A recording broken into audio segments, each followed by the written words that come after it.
Cinema Classics is brought to you by the Gateway Film Center, 1550 North High Street, Columbus, Ohio. Further details and showtimes online at gatewayfilmcenter.com. The award-winning Cinema Classics is produced by John DeSando and Johnny DiLoretto. Listen to the shows online at WCBE.org. I'm John DeSando. And I'm Johnny DiLoretto. And this is Cinema Classics. It is. And we are at the Gateway Film Center, as usual. Yeah. And we're talking about today, what, Bill Murray? No. That's a different show? Yeah. Okay. We're talking about today Brad Pitt. Brad Pitt, right. He's out in theaters right now in the movie Fury. We got it. And, this is really interesting to me because, had you told me, I don't know, 15 years ago that I would be excited to see a movie in which Brad Pitt was the commander of a tank squadron in World War II, I probably would have vomited. Well, because, I think when I was younger, I had an aversion to Brad Pitt. Post Thelma and Louise. I didn't like him in Thelma and Louise like everybody did. I liked the Michael Madsen character, if you'll remember. You remember in Thelma and Louise? Oh yeah. He was J.D. Yeah, Brad Pitt. Brad Pitt, yeah. right. He was this James Dean wannabe, right. and that rubbed me the wrong way. Yeah. But he very quickly became a big star, and I always felt he was ill-suited for the parts he took on early in his career. What about River Runs Through It, which was the very next year? Yeah, River Runs Through It was an attempt to put him in a sort of Redford type role. Yeah. And again, I don't think it worked. There was a period of time in the early 90s when I just felt Brad Pitt wasn't comfortable in his own skin. He wasn't comfortable as a leading man. Well, and don't you think part of that is he's so magnificently pretty or beautiful or handsome that I had to get over that fact from Thelma and Louise. So, okay, this guy's just a pretty face. Yeah. Then I began River Runs Through. It was a little still too pretty. Yeah. But I think within a few years. Yeah, and still a little too deliberately charming. Like he was had a lot of tics and a lot of kind of like, Yeah. However, now he was in a movie called California right around that same Oh yeah, time. with a K. Yeah, and I skipped that movie back in the early 90s, being annoyed with Brad Pitt. Right. But I recently watched that film again, or for the first time, and I wish I had seen it back then, because it was such a sort of deliberately antithetical performance to what he was doing. Okay. It was definitely, he was in a bad guy mode. Yes, he was. He had this thing where he'd go, like snort, kind of like, he was supposed to be this white trash killer on the loose.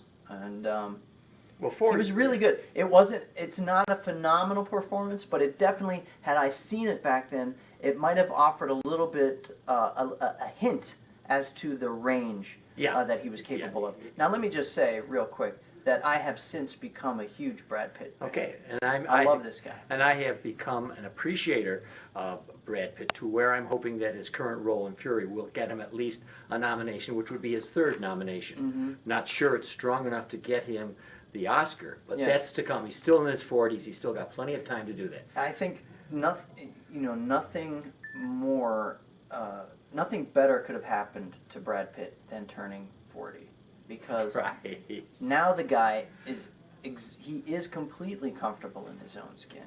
He's comfortable as a star.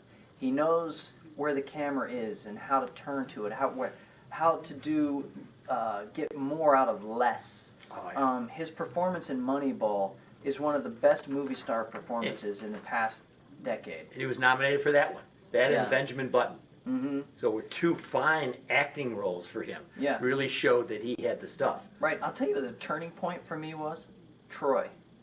You remember the movie Troy? Oh, sure. He played Achilles. Yeah, he played Achilles. Yeah. And it was the role, instead of A River Runs Through It, where he's supposed to be this gorgeous Redfordian sort of fly fisherman, here's a movie that just embraced Pitt's looks and, slyly cast him as this god, this half-god. And he was great in that movie as this narcissistic kind of just juggernaut of a warrior. When you think how different he was, say, from somebody like Victor Mature, Yeah. when you think how much more complicated, much more modern he was in that role, Yeah. I agree with you. It got my attention. There's a moment very early on in that movie where Achilles is lying in a tent, laying or lying? Lying. Lying in a tent with a bunch of concubines, and Agamemnon is set to do battle with this army, and he wants Achilles, his soldier, to fight the other guy's best soldier. So he sends a boy to fetch for Achilles, and the boy goes into the tent, rouses him, and says, "Hey, you know, Agamemnon wants you." And he grumpily gets up and he mounts his horse, and the kid says to him, "Hey, aren't you afraid?" And he says, "No." And the kid says, "Well, I'd be afraid." And Brad Pitt says, "That's why you'll never be great." And it's such an anti-hero moment. Yeah, right. Good. And right then and there, 5 minutes into that movie, I knew that he was going for something a little different. And since then, he's been a different actor in my. Well, I'll tell you, my turning point probably was Fight Club in 1999. Mm-hmm. I thought there, although it was a very visceral role Yeah. with Edward Norton, I thought it showed his ability to change drastically from the pretty boy thing. Yeah. And that's where I began to think, you know, wasn't even 12 Monkeys, it was Fight Club Yeah. that really did it for me, if you're talking about. Sure, and I remember really wanting to like Fight Club, and I didn't. You know, it has since become a cult classic. I always felt cheated by Fight Club. You know, I don't know. Spoiler alert, here it comes. Brad Pitt's character does not exist in the movie. Yeah, okay. It's a little play. It's actually Edward Norton. He's a figment of Edward Norton's character's imagination. I felt cheated by that because I wanted Brad Pitt's character to be affecting this kind of the narrative, you know, and affecting the change in Norton's character. And because that movie sort of evaporated for me, I just lost that performance along the way. Yeah. Now look at where I think you and I are coming from now to devote this precious time on our show to Brad Pitt. Yeah. It has to come also with his performance in Inglourious Bastards, Right. which is precursor for this Fury. Yeah, and you know, I'll tell you what, when I saw the trailer for Inglourious Bastards, it didn't allude to what the film really was. It sold itself as Brad Pitt and a bunch of American soldiers are going Nazi hunting. And it looked like a Dirty Dozen type, you know, right. B movie from the late 60s or mid 60s. And I thought, oh my God, how great. Right? I was so excited for that. And the movie turned out to be something very different. Now, I loved what the movie was. You know, I was very surprised by what Tarantino actually gave audiences. However, there was a part of me that was like, damn, I really wish I could get that Brad Pitt killing Nazis movie. Well, And here it is.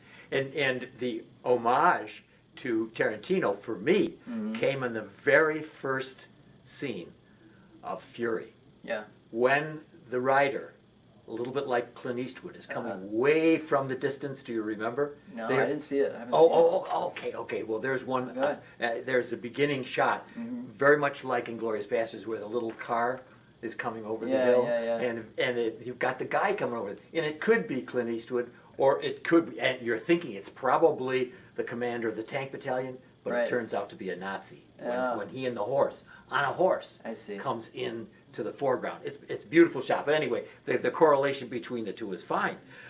You know, we talked about Moneyball, of course. We had World War Z. This is when I knew that Brad Pitt had a lifetime job.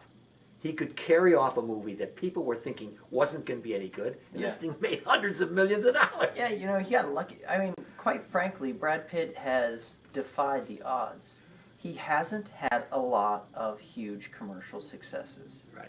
He also hasn't had a whole heck of a lot of great artistic successes. No. You know, there have been better actors who have not fared as well and made better movies earlier in their career.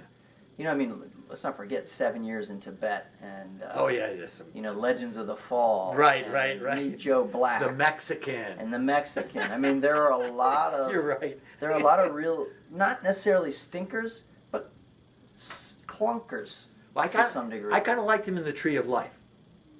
I did too. I Yeah, did too. I The thought Tree that of was Life is, you know, the guy has consistently, honorably resisted taking superhero type roles, you know, really commercial type of roles. He's always operated in that mid-budget movie range. He had. And that's probably, truth be told, what has allowed him to thrive as an actor and survive this long. Well, if you go on IMDb and you can do this and you can look at what these stars make on each film, Mm-hmm. he bumped to the millions fast. Yeah. And he was making up to 10, 15 million. He must be making that at least now. I don't know. I'd be curious. Yeah. You know, he makes these independent movies like Babel, Yeah. and early on, even in the middle of his career, where he could have taken a bunch of different, you know, high-profile roles.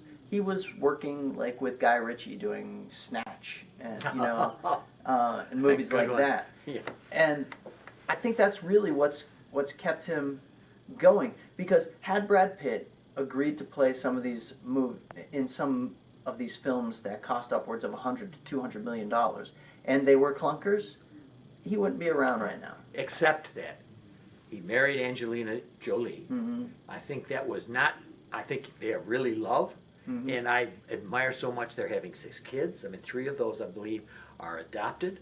I think this is a sincere, well-meaning couple, and I think that has done nothing but enhance his reputation, because Yeah. she's a serious lady as well. Right. And then buddying up with George Clooney. These are Yeah.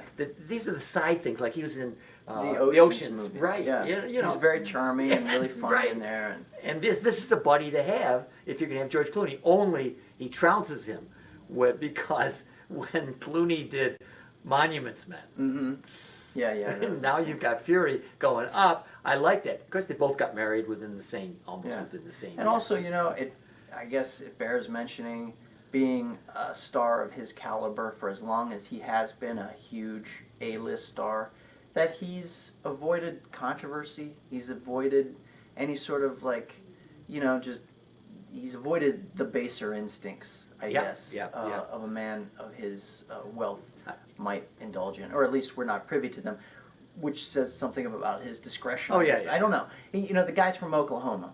I'd like to believe that he's, you know, held on to a kernel of his small town Americana roots. Yeah, and I agree. And there's nothing really in the tabloids except when he was he married to Just Jennifer his Aniston? romantic Jennifer attachments. Aniston, yeah. But I mean, you know, And that was all. And that was not really very controversial. it's not like he was caught in a hotel room, Right. drugged up and Right. dressed as Wonder Woman, Right. All right. like Robert Downey Jr.